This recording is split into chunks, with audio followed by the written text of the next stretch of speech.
నమస్కారం అండి. నా పేరు లక్ష్మి అండి. మనం ఈ కార్తీక మాసం అంతా కూడా ఈ 30 రోజులు కూడా రోజుకు ఒక అధ్యాయం చొప్పున చదువుకుంటాం కదండి. అయితే ఈరోజు నేను కార్తీక పురాణము మొదటి అధ్యాయం గురించి చెప్పబోతున్నాను. ఒకసారి చూడండి. ఓం నమో హరిహరాభ్యం. కార్తీక పురాణము 1వ అధ్యాయము. కార్తీక మహత్యమును గురించి జనకుడు ప్రశ్నించుట. శ్రీమదఖిలాండకోటి బ్రహ్మాండమునందలి ఆర్యావర్తమందు నైమిశారణ్యంలో సౌనకాది మహామునులతో ఒక ఆశ్రమమును నిర్మించుకొని సకల పురాణములు పుణ్య చరిత్రలు వారికి వినిపించుచు సూత మహాముని కాలం గడుపుచుండెను. ఒకనాడు సౌనకాది మునులు గురుతుల్యుడగు సుతుని గాంచి, ఆర్య, తమ వలన అనేక పురాణేతిహాసములను వేదాంగముల రహస్యములను సంగ్రహముగా గ్రహించి నారము. కార్తీక మాస మహత్యమును కూడా వివరించి దాని ఫలమును తెలపగోరు చుంటిమి గాన తమరా వ్రతమును వివరించవలసినది అని కోరిరి. అంతా నా సూత మహర్షి, ఓ మునిపుంగవులారా, ఒకప్పుడు ఇదే కోరికను నారదుడు సృష్టికర్తయగు బ్రహ్మను కోరుకొనగా బ్రహ్మదేవుడు అతనికి విష్ణుమూర్తి లక్ష్మీదేవికి, సాంబశివుడు పార్వతీదేవికి తెలియజేసిన విధముగా ఆ గాథను వినిపించెను. అట్టి పురాణ కథను మీకు తెలియచేయుదును.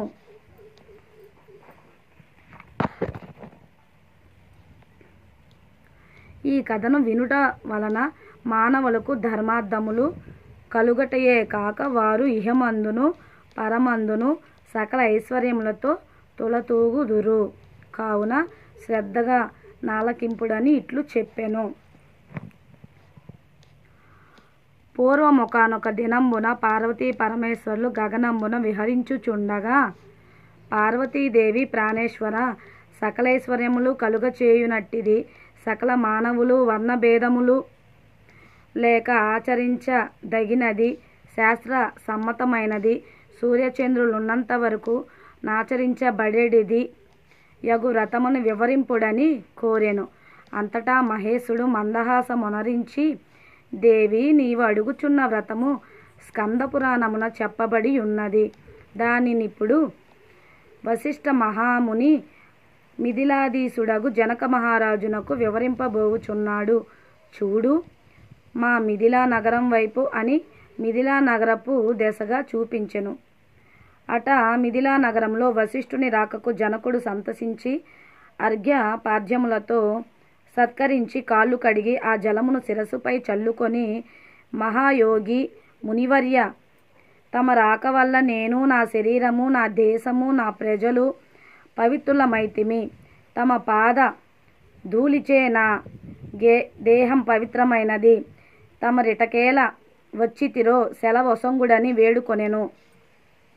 అందులకు వశిష్ఠుడు, జనక మహారాజా, నేనొక మహాయజ్ఞము చేయ తలపెట్టి తిని దానికి కావలసిన అర్ధబలమును అంగబలమును నిన్నడిగి క్రతువు ప్రారంభింతమని నిశ్చయించి ఇటు వచ్చి తిని అని పలుకగా, జనకుడు, మునిచంద్రమ, అటులనే ఇత్తును, స్వీకరింపుడు. కానీ చిరకాలము నుండి నాకొక సందేహము కలదు.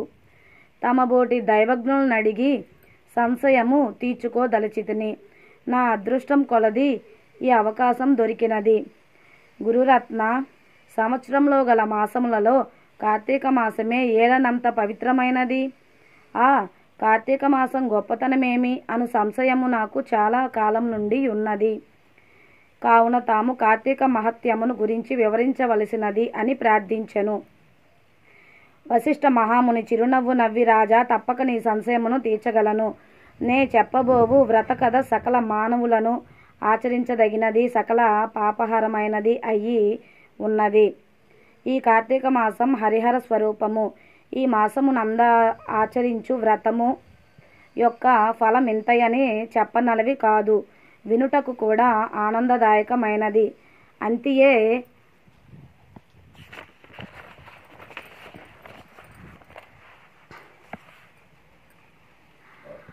అంతియేగాక వినినంత మాత్రముననే ఎట్టి నరక బాధలను లేక ఇహమందును పరమందును సౌఖ్యమును పొందగలరు. నీ బోటి సజ్జనులు ఈ కథను గురించి అడిగి తెలుసుకొనుట ఉత్తమమైనది. శ్రద్ధగా ఆలకింపుమని ఇట్లు చెప్పసాగెను. వశిష్ఠుడు కార్తీక వ్రత విధానమును తెలుపుట.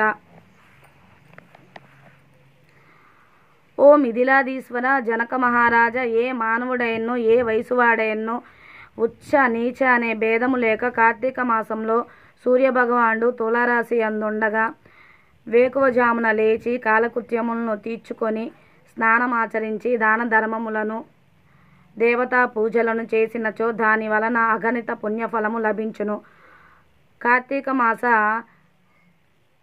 ప్రారంభం నుండి ఇట్లు చేయుచు విష్ణు సహస్రనామార్చన శివలింగార్చన ఆచరించుచుండవలెను. ముందుగా కార్తీక మాసమునకు అధిదేవతయగు దామోదరునికి నమస్కరించి, ఓ దామోదర, నేను చేయు కార్తీక వ్రతమునకు ఎట్టి ఆటంకములు రానియక నన్ను కాపాడుము అని ధ్యానించి వ్రతమును ప్రారంభించవలెను. కార్తీక స్నాన విధానము.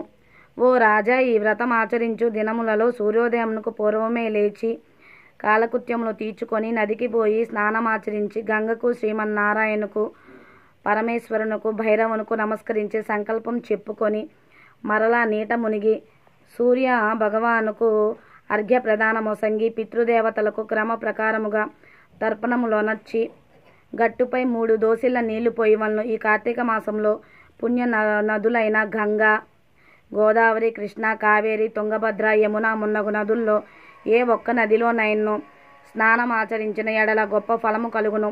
తడి బట్టలు వీడి మడి బట్టలు కట్టుకొని శ్రీ మహావిష్ణువునకు ప్రీతికరమైన పుష్పములను తానే స్వయంగా కోసి తెచ్చి నిత్య ధూప దీప నైవేద్యములతో భగవంతుని పూజ చేసుకొని గన్నం తీసి భగవంతునికి సమర్పించి తాను బొట్టు పెట్టుకొని పిమ్మట అతిథి అభాగ్యతలను పూజించి వారికి ప్రసాదమిడి తన ఇంటి వద్ద కానీ దేవాలయంలో కానీ లేక రావి చెట్టు మొదట కానీ కూర్చొని కార్తీక పురాణమును చదువవలెను.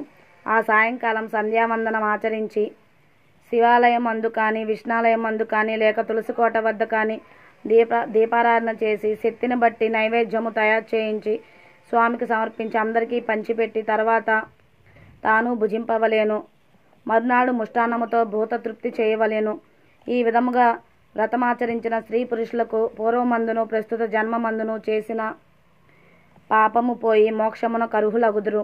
ఈ వ్రతము చేయుటకు అవకాశం లేని వారిలో వ్రతము చేసిన వారిని చూచి వారికి నమస్కరించుంచో వారికి కూడా తత్సమాన ఫలము దక్కును. ప్రథమ అధ్యాయం మొదటి రోజు పారాయణం సమాప్తం. లోకా సమస్త సుఖినో భవంతు సర్వే జనా సుఖినో భవంతు. లోకా సమస్త సుఖినో భవంతు సర్వే జనా సుఖినో భవంతు. ఓం శాంతి శాంతి శాంతి. మొదటి రోజు పారాయణం సమాప్తం. కార్తీక పురాణం మొదటి రోజు.